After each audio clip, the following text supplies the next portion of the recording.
여러분, 혹시 실수로 돈을 잘못 보낸 경험 있으신가요?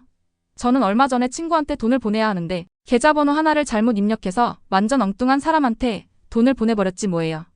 다행히 친구가 다시 돌려줘서 문제는 없었지만 만약 돌려받지 못했다면?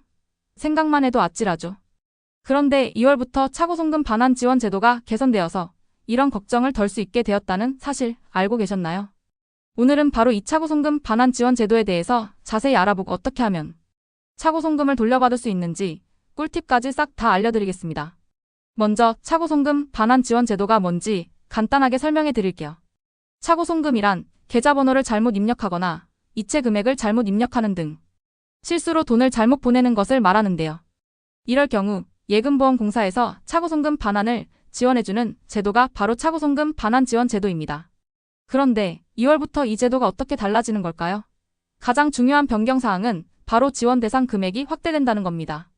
기존에는 5만 원 이상, 1천만 원 이하의 차고송금만 지원 대상이었는데 2월부터는 5만 원 이상, 5천만 원 이하의 차고송금까지 지원받을 수 있게 됩니다.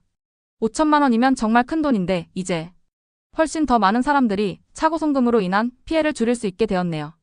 그럼 차고송금을 돌려받으려면 어떻게 해야 할까요? 먼저 차고송금 사실을 인지한 즉시 거래은행에 연락해서 차고송금 반환 신청을 해야 합니다.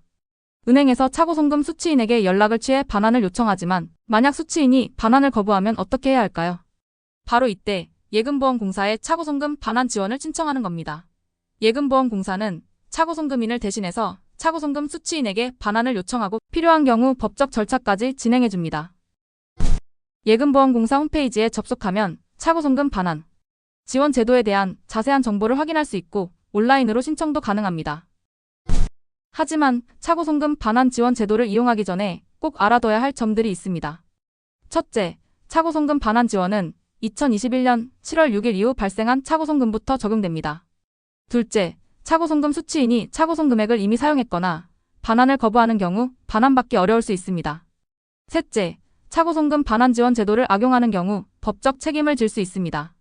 자, 이제 차고송금 반환 지원 제도에 대해서 잘 이해하셨나요? 마지막으로 차고송금을 예방하기 위한 꿀팁 몇 가지 알려드릴게요. 첫째, 돈을 보내기 전에 계좌번호와 금액을 다시 한번 확인하세요. 둘째, 자주 사용하는 계좌는 즐겨찾기에 등록해두세요.